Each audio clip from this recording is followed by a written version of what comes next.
One of the perennial objections to Christianity is the problem of evil. The problem may be stated as follows. If God is all good, and if God is all powerful, why are sin and suffering in the world? Surely if God were both all good and all powerful, he would rid the world of evil, or, better yet, would not have allowed sin and suffering to appear in the first place. But since evil does exist, it must be that 1. God is not all good, even though he is almighty, and so does not wish to end sin and suffering.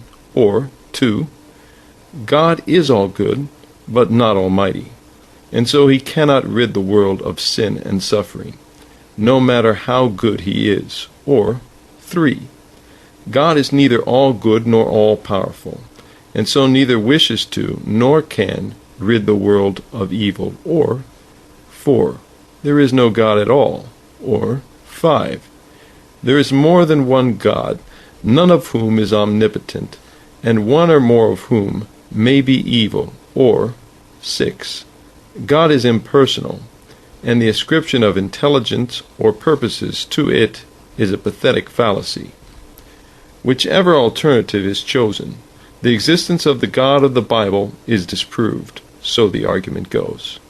For the Bible speaks of one God who is both good and all-powerful. Theologians have attempted to answer this argument for centuries. They have offered two major counter-arguments. First, they have denied the existence of sin and suffering, which, of course, contradicts the Bible. Second, they have asserted that man has free will, which also contradicts the Bible. The free will argument has been the most popular proposed solution to the problem of evil, but it actually seeks to solve the problem by agreeing to one of the problem's alternatives. The free will argument concedes that God is not almighty, for the free will of man can and does frustrate God's will. The free will argument is really a capitulation to and an agreement with the unbeliever, for, like the unbeliever, the defender of free will is left with a God who may be good, but is not omnipotent, and therefore he is not, and cannot be the God of the Bible. Now there is a solution to the problem of evil, and it has been staring theologians in the face for a millennia. Almost all of them have been blind to it.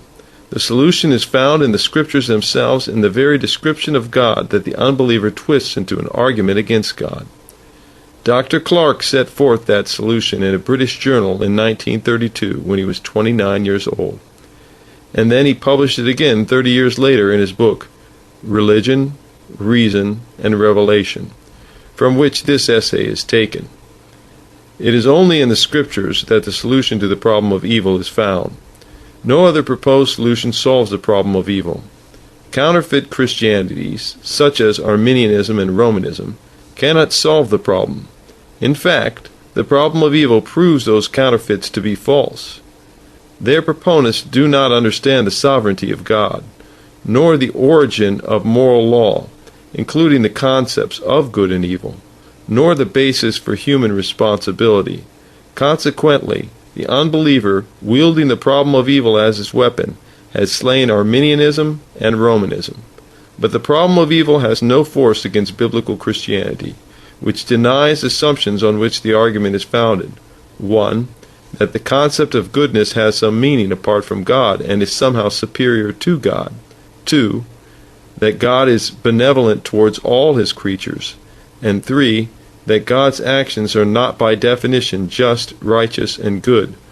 Once one understands the biblical doctrine of God, the problem of evil is properly seen as an argument that slays lesser gods, counterfeit gods, but cannot even bruise the God of the Bible.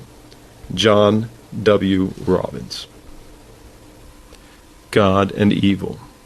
In the background of every religious worldview, there stands a frightening specter. An author may refrain from mentioning it. He may hope that his public will forget to think about it. But no position is complete, and none can be unhesitatingly accepted until it makes a clear pronouncement on the problem of evil.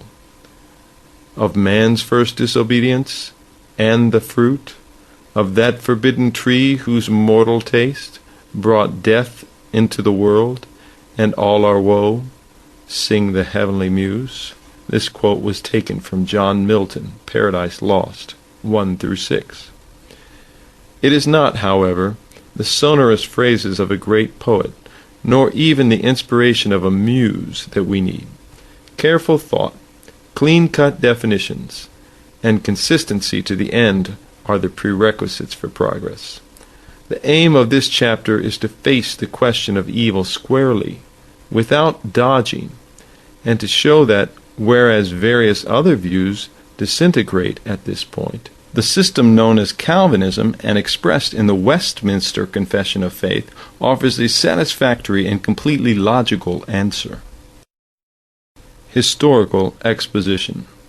To bring the matter into sharp focus and to set forth the main difficulties, a representative selection will be made from the discussions of history. In antiquity, evil was almost always viewed from the standpoint of some sort of religion. At the present time, God is more frequently left out of the picture. Although the presuppositions of this chapter are thoroughly theistic, something will be said of non-theistic views, if only to indicate that the problem of evil does not disappear with the acceptance of secularism. The problem, as it has usually been considered, is terrifyingly simple. How can the existence of God be harmonized with the existence of evil? There are plenty of evils. One of the Soviet secret police is quoted as boasting that he had so refined torture so that he could break every bone in a man's body without killing him. And is there a God who looks down from on high? By those who were religiously inclined, the enigma has been faced in fear and trembling. The irreligious, Voltaire, for example, with a cry of triumph have spat it forth like the poison of asps. But whatever the form, the issue is inescapable. How can the existence of God be reconciled with the existence of evil? In early Christian times, Lactantius reports its prevalence. If God is good and wants to eliminate sin, but cannot, he is not omnipotent. But if God is omnipotent and can eliminate sin, but does not, he is not good. God cannot be both omnipotent and good. Although the Christian concept of God as omnipotent aggravates the difficulty, man's trouble with evil, his intellectual trouble with evil, did not begin with Christianity. Pain, disease, calamities, injustice, and woe have impressed people of every religion. Some religions, of which Zoroastrianism is one, concluded that the universe must be the work of two independent, conflicting deities. Neither the good God nor the evil God is omnipotent, and neither has yet destroyed the other. On the surface, this seems to account for the mixture of good and evil in the world.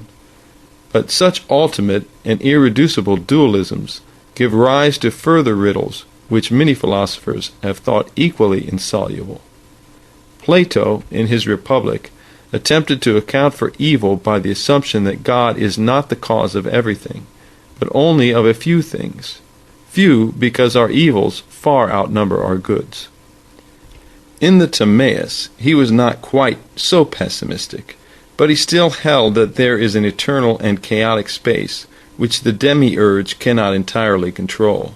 To the end, therefore, it must be said, Plato retained an unreconciled dualism. Aristotle, because his philosophy is so completely irreligious, is somewhat of an exception in antiquity.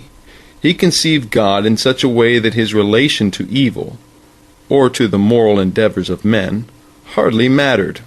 The unmoved mover is in a sense the cause of all motion, but instead of being an active cause, he causes motion by being the object of the world's desire. He exercises no volitionary control over history. Though he is continually thinking, he does not seem to think about the world, or, at most, he knows only part of the past and nothing whatever of the future.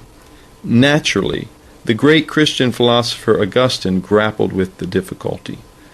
Under Neoplatonic influence, he taught that all existing things are good. Evil, therefore, does not exist. It is metaphysically unreal. Being non-existent, it can have no cause, and God, therefore, is not the cause of evil. When a man sins, it is a case of his choosing a lower good instead of a higher good. This choice, too, has no efficient cause, although Augustine assigns to it a deficient cause. In this way, God was supposed to be absolved. Augustine admittedly was a great Christian and a great philosopher. Later in the chapter, more will be said about him. But here he is at his worst. Deficient causes, if there are such things, do not explain why a good God does not abolish sin and guarantee that men always choose the highest good. This matter of evil is not an outmoded antiquity that evaporated with Zoroaster, Aristotle, or Augustine. The 20th century cannot evade it. Therefore, a few illustrations will be selected from contemporary writers. Today, however, much of the discussion is secular in nature. Either religion is ignored or, in some cases, Christianity is pointedly attacked. Lucius Garvin, John L. Mothershead, and Charles A. Bayliss have each written a textbook on ethics. These books are fairly well known in American colleges today. Garvin has a very short section on theological ethics, with a conclusion that suggests that God is not particularly important. In the second textbook, the index has no entry at all for God, and in the third it seems that God is mentioned only on one page. Nevertheless, secular ethics, although it will pay no attention to omnipotence, must still consider determinism and must say something about responsibility. An example of this type of thought will elucidate some details of the main argument, as well as serve as part of an historical selection. Professor Bayliss of Duke University gives what many people will believe to be a very plausible argument. If determinism is true, he says, then a person's decisions reflect his character. The man's character causes and explains his actions.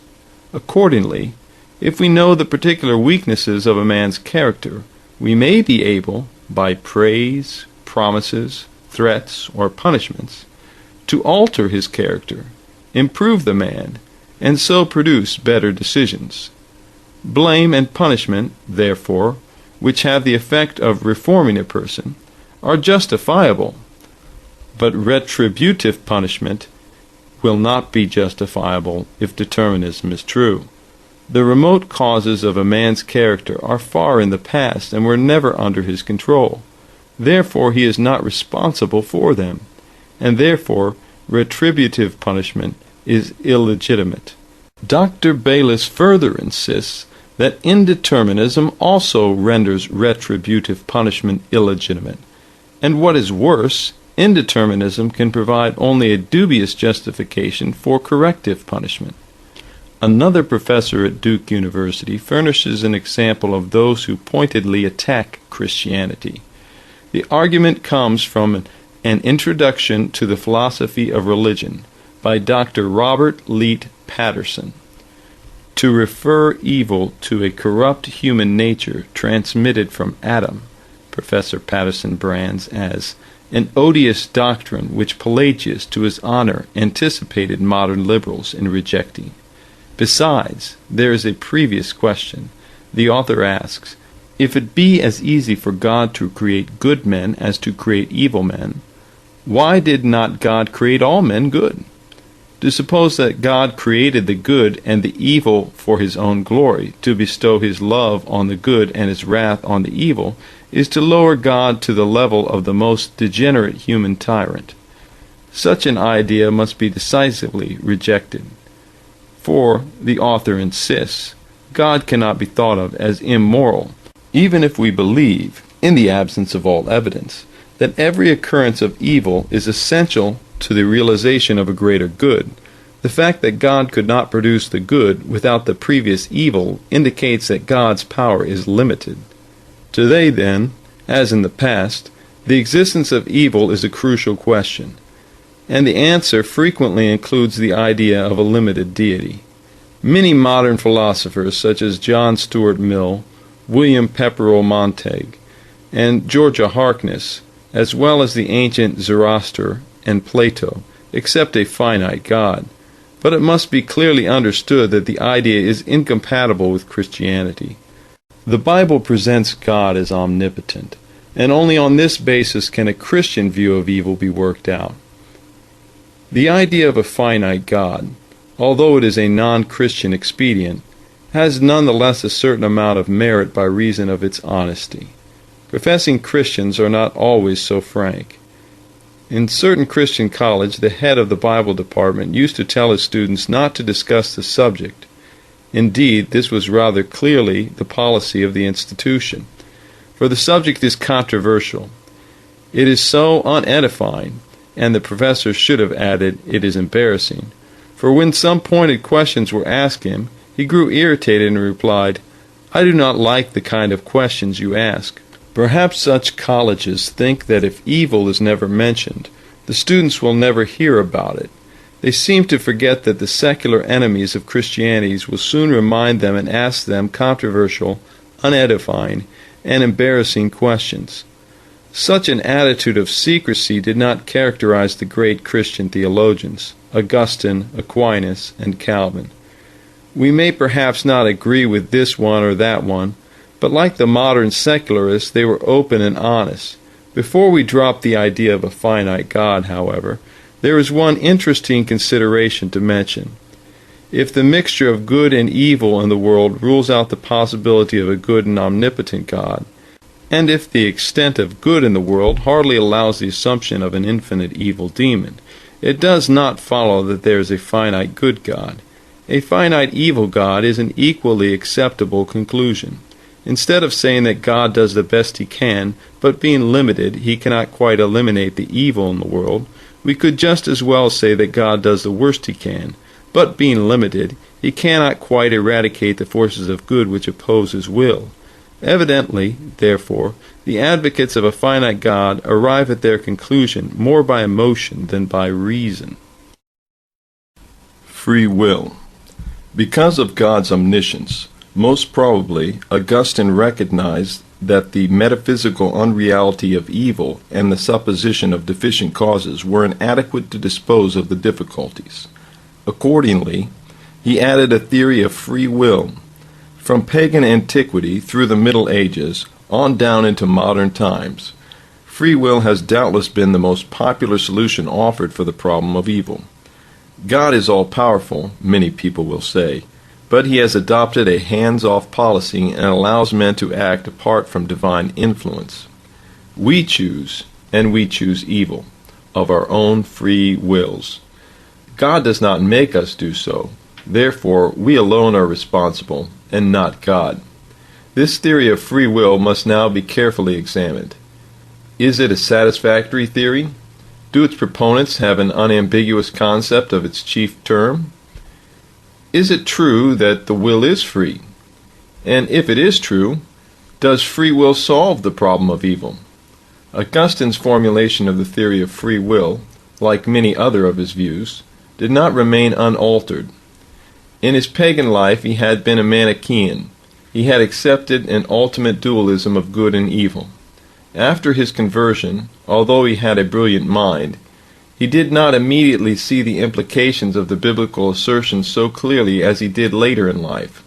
It took time, even for Augustine, to develop.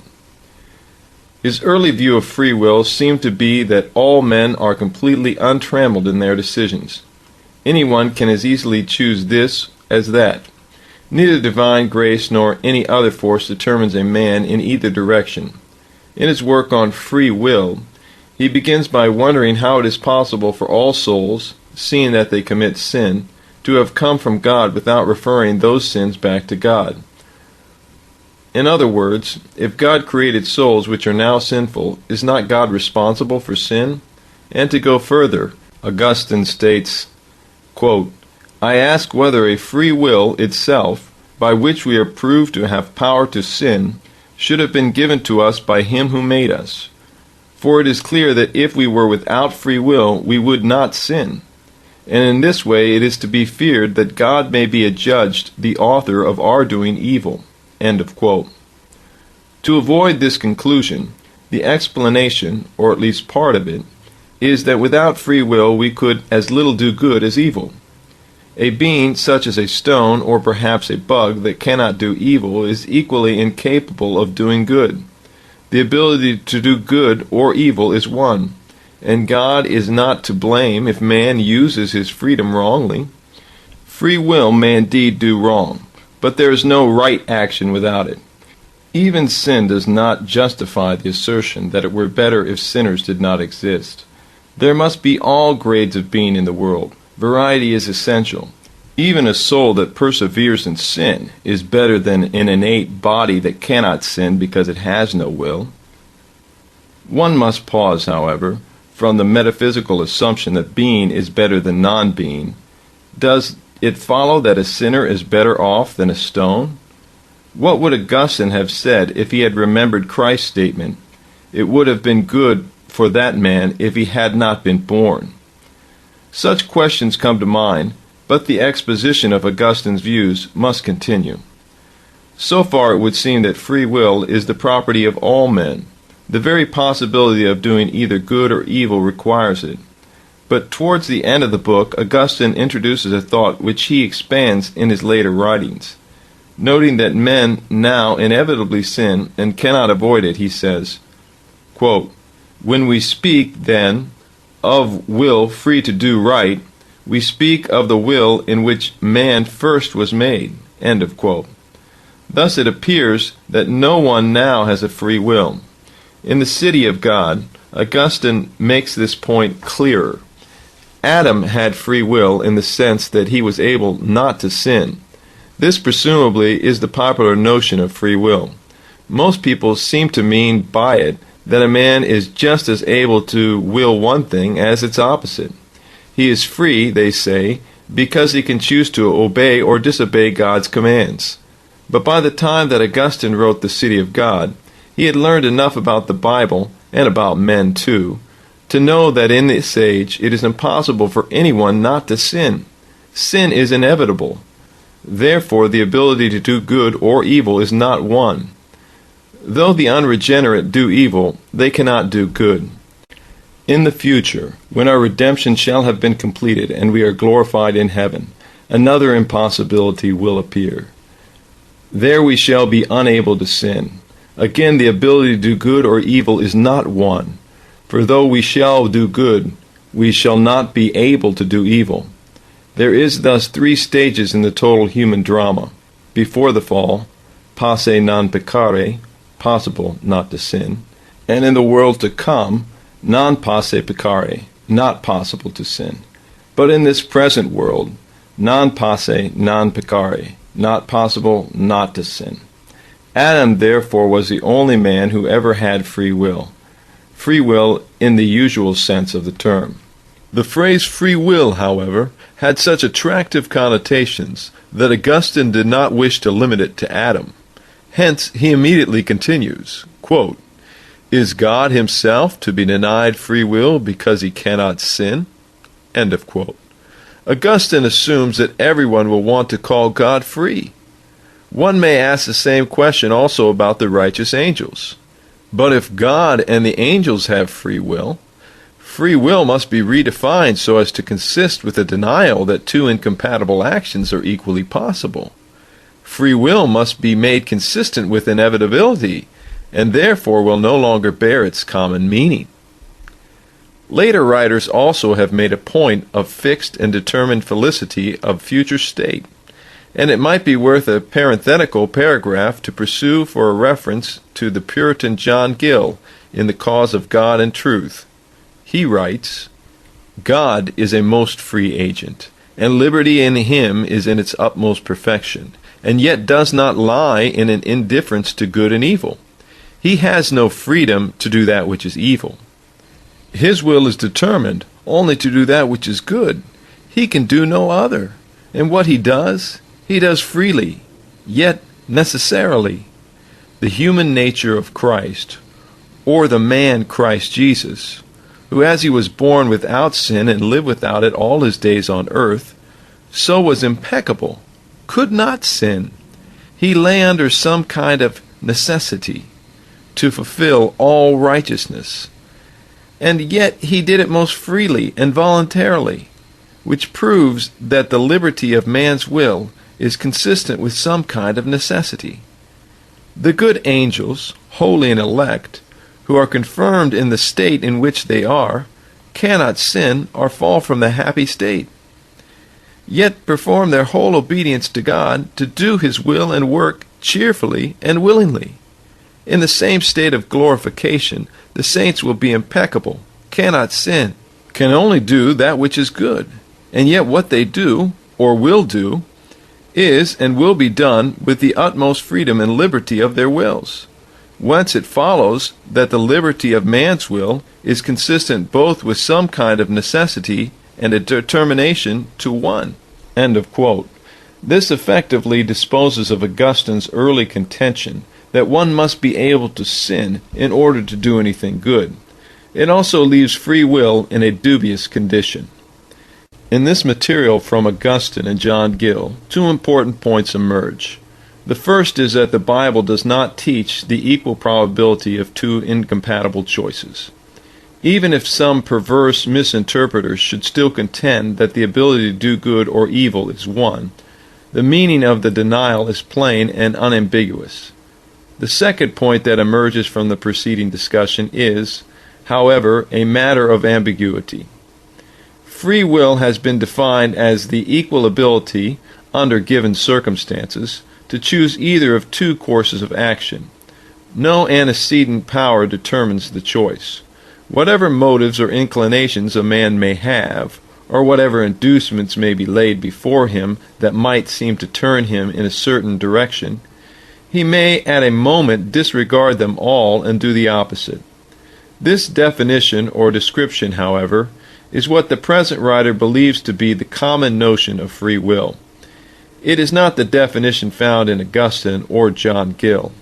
Indeed, the two writers do not give a formal definition of free will. Strange though it may seem to a logician, many writers do not define their terms with great care, and the reader is unfortunately left to guess at the meaning.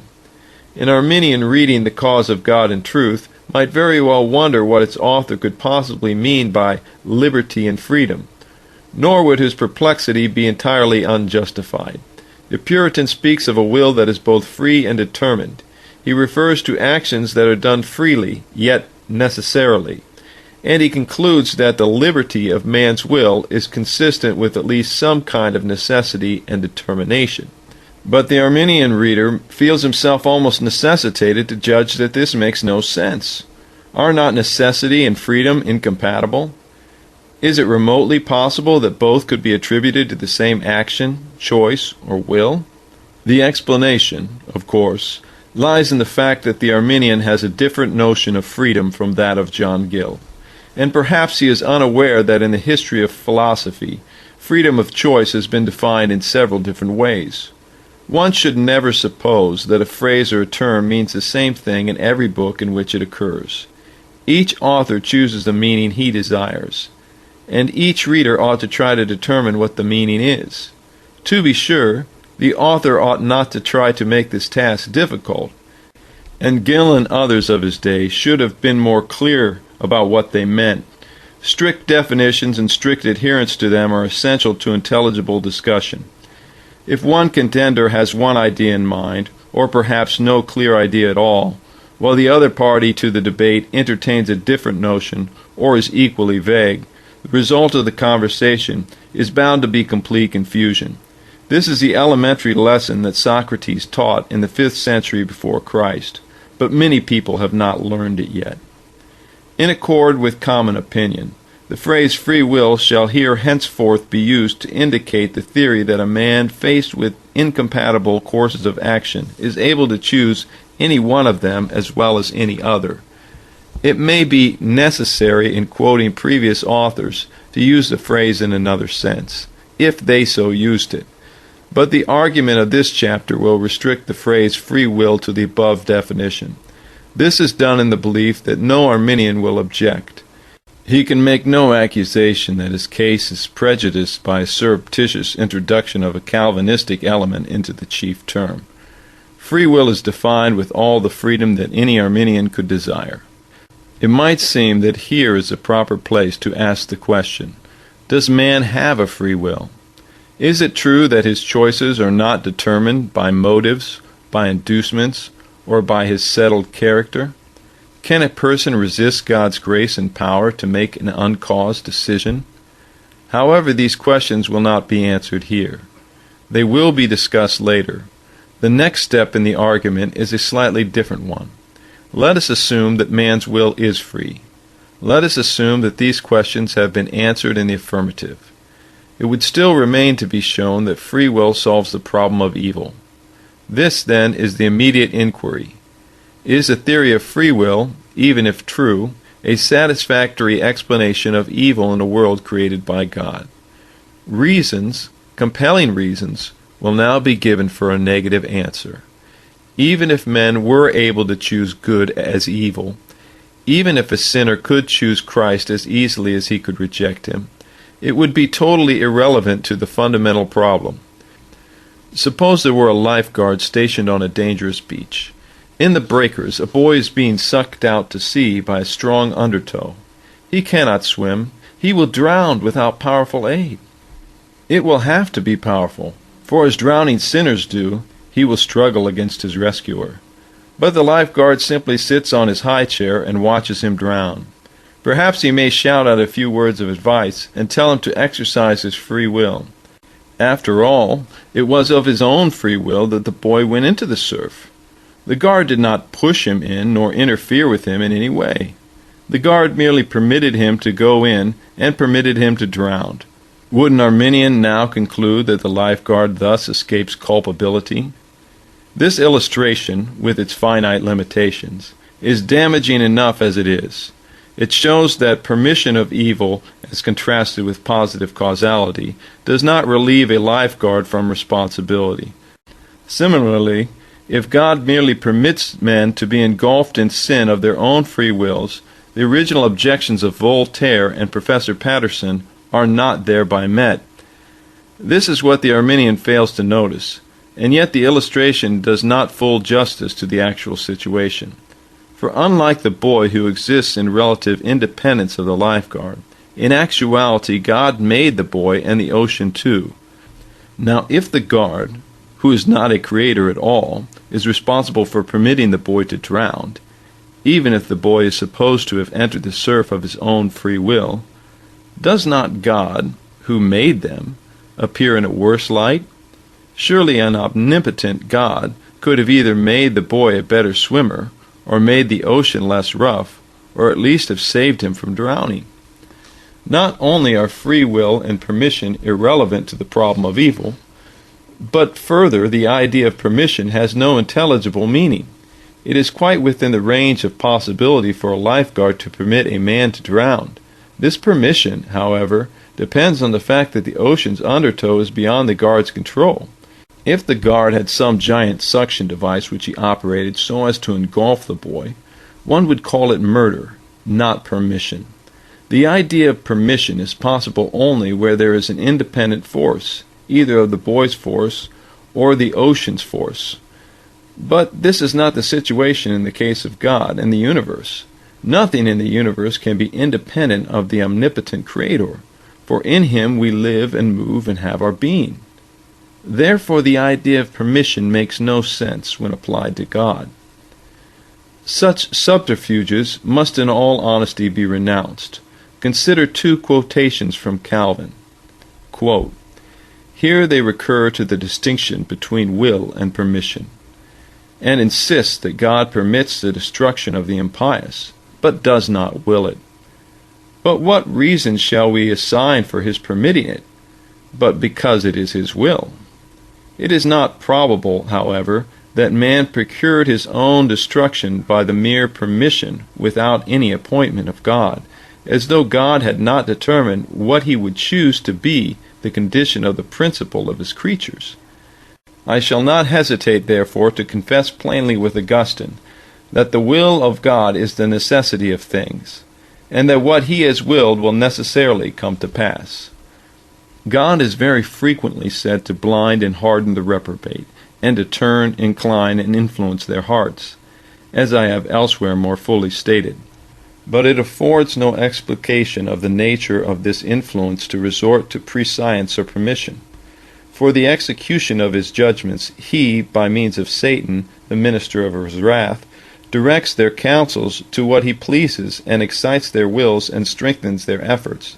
Thus, when Moses relates that Sihon, the king, would not grant free passage to the people because God had hardened his spirit and made his heart obstinate, he immediately subjoins the end of God's design, that he might deliver him unto thy hand. Since God willed his destruction, the obduration of his heart, therefore, was the divine preparation for his ruin. End of quote. Thus the futility of free will is established. Some other theory must be sought, and in the production of that theory it will become evident that free will is not only futile but false. Certainly, if the Bible is the Word of God, free will is false, for the Bible consistently denies free will. Therefore, the attempt will now be made to explain evil on the basis of historic Protestantism.